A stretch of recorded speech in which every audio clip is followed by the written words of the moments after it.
உலக தமிழ் நெஞ்சங்களே, அனைவருக்கும் வணக்கம். இன்றைய நிகழ்ச்சியில் நாம் பார்க்க இருப்பது நாகேஸ்வரராவ் நடித்த மறக்க முடியாத காவியம் தேவதாஸ். வாருங்கள் நிகழ்ச்சிக்கு போவோம். நாகேஸ்வரராவும் சாவித்திரியும் நடித்த தேவதாஸ் வெறும் திரைப்படம் அல்ல, காலத்தால் அழியாத காவியம். தெலுங்கு பட உலகில் என்டி ராமராவ் சூப்பர் ஸ்டாராக விளங்கியவர்.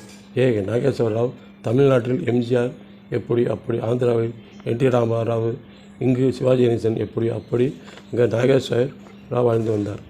ஆந்திராவில் கிருஷ்ணா மாவட்டத்தில் உள்ள வெங்கட்ராமபுரம் நாகேஸ்வரன் சொந்த ஊர். பள்ளி படிப்பில் படிக்கும் போதே நடிப்பில் ஆர்வம் ஏற்பட்டது. பள்ளிக்கூடத்தில் நடைபெறும் நாடகங்களில் நடித்தார். முக்கியமாக பெண் வேடங்களில் அதிகமாக சோபித்தார். படிப்பு முடிந்ததும் மேடை நாடகங்கள் நடித்தார்.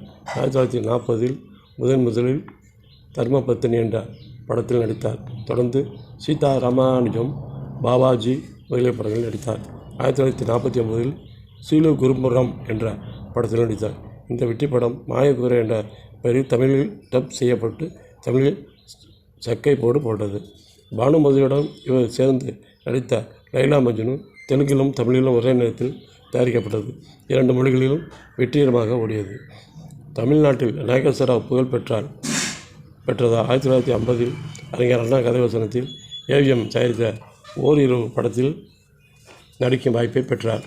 இந்த படத்தில் ராமசாமி குணச்சித்திர வேடத்தில் நடிக்க இளம் கதாநாயகனாக நாகேஸ்வரராவ் நடித்தார்.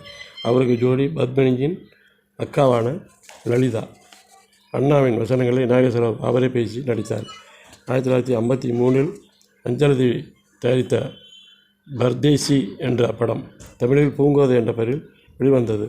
இதில் பிரதான வேடத்தில் நாகேஸ்வரராவும் அஞ்சலிதேவியும் நடிக்க இளம் கதாநாயகனாக சிவாஜி நடித்தார்.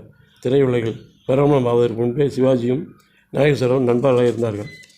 1953 செப்டம்பரில் நாகேஸ்வரராவ் சாவித்திரி ஜோடியாக நடிக்க தேவதாஸ் படத்தை வினோதமா பிக்சர்ஸ் தயாரித்தது. சரத் சந்திராங் பங்க் மொழிகள் எழுதிய நாவல் தேவதாஸ் பல கட்டங்களில் பல்வேறு மொழிகளில் ஏற்கனவே படமாக வெளிவந்துள்ளது. எனினும் நாகேஸ்வரராவ் நடித்த தேவதாஸ் ஒரு காவியம் என்ற அளவுக்கு உயர்ந்தது. தேவதாஸை நாகேஸ்வரராவும் நடிக்கவில்லை, வாழ்ந்து காட்டினார்.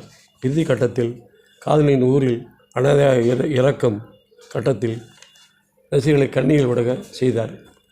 தேவதாஸ் படத்தின் மூலம் நாகேஸ்வரராவ் ஆந்திராவிலும் தமிழ்நாட்டிலும் புகழ் பெற்றார். குறிப்பாக ஆந்திராவில் என்டி ராமராவுக்கு இணையாக சூப்பர் ஸ்டாராக விளங்கினார். கதாநாயகி பார்வதியாக நடித்த சாவித்திரி, தாசி சந்திரமுகியாக லலிதா, தேவதாசியின் நண்பனான நடித்த எம். நம்பியார் ஆகிய எல்லாருமே அருமையாக நடித்திருந்தனர். இளம் வயது பார்வதியாக நடித்த பேச்சு சச்சு, இளம் தேவதாசியாக நடித்த சுதாகர் ஆகியோரும் ரசிகர்களின் உள்ளத்தை கவர்ந்தனர்.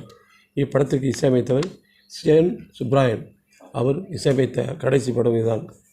துணிந்த பின் மனமே, துயரம் கொள்ளாதே, உலகமே மாயம், ஓ பார்வதி, சந்தோஷம் வேண்டுமென்றால், அன்பே பாவமா முதலியான அனைத்து பாடல்களும் ஹிட்டாக அமைந்தது. சுப்ராமன் காலமாகிவிட்டால் படத்தை அவருக்கு காணிக்கை ஆக்கினார்கள். பாடல்களை உடுமலை பெற்ற நாராயணகவி, KT சந்தானம் ஆகியோர் எழுந்தார்கள். படத்தை உயிரோடு தொடர் டைரக்ட் செய்தவர் வேதாந்தம் ராகவையா. தேவதாஸ் வெற்றிக்கு பிறகு நாகேஸ்வரராவ் சொந்தமாக படம் தெலுங்கில் தயாரித்த படங்களிலும் தமிழிலும் நடித்தார். எங்கள் வீட்டு மகாலட்சுமி, மஞ்சள் மகிமை ஆகிய படங்களை உதவியானவை. தமிழில் அஞ்சலி தேவி தயாரித்த அனார்கலி, பானுமதி எடுத்த விப்ரா நாராயண் ஆகிய படங்களில் நாகேஸ்வரராவ் நடித்தார். 1959 ஸ்ரீதர் டைரக்ட் செய்த கல்யாண பரிசு படத்தில் கௌரவ படத்தில் சரோஜாதேவி மணப்பாராக நடித்தார். தமிழ்நாட்டுக்கு நன்கொடை. இதன் பிறகு தெலுங்கிலும் நாகேஸ்வரராவ் ரொம்பவும் பிஸியாக ஆகிவிட்டார். 100க்கும் மேற்பட்ட படங்களில் நடித்தார். ஹைதராபாத்தில் 1976 ஸ்டுடியோவை தொடங்கினார். அதன் பின் திரையுலக வெற்றிக்கு உதவியவர்களுக்கு நன்றி தெரிவிக்கும் வகையிலே ஒரு விழா நடத்தினார். அப்போது பல நன்கொடைகளை அறிவித்தார். ஆரம்ப காலத்தில் தனக்கு கை கொடுத்த தமிழ்நாட்டை அவர் மறக்கவில்லை. ஆந்திராவுக்கு வழங்கியது போல தமிழ்நாட்டுக்கு நன்கொடைகள் வழங்கினார். நாகேஸ்வரராவ் பட உலகில் இருந்து கொஞ்சம் கொஞ்சமாக விலகத் தொடங்கி காலகட்டத்தில் அவருடைய மகன் நாகார்ஜுனா இளம் கதாநாயகனாக அறிமுகமானார். நாகேஸ்வரராவின் கலை உலக வாரிசாக அவர் திகழ்ந்தார். நாகேஸ்வராவை ரசிகர்கள் மறந்தாலும் தேவதாஸ் படத்தை மறக்கவில்லை. அந்த படம் வெளிவந்த போது பத்திரிகைகளில் விமர்சனம் செய்தன. அது கணிப்பு உண்மையாகி விட்டது. படம் வெளிவந்து அரை நூற்றாண்டுக்கு மேலாகியும் இன்னும் ரசிகர் அதை மறக்கவில்லை. இன்னும் எத்தனை ஆண்டுகள் ஆனாலும் நிலைத்து இருக்கக்கூடிய படமாக தேவதாஸ் படம் அமைந்தது. வாழ்க நாகேஸ்வராவின் புகழ். வணக்கம்.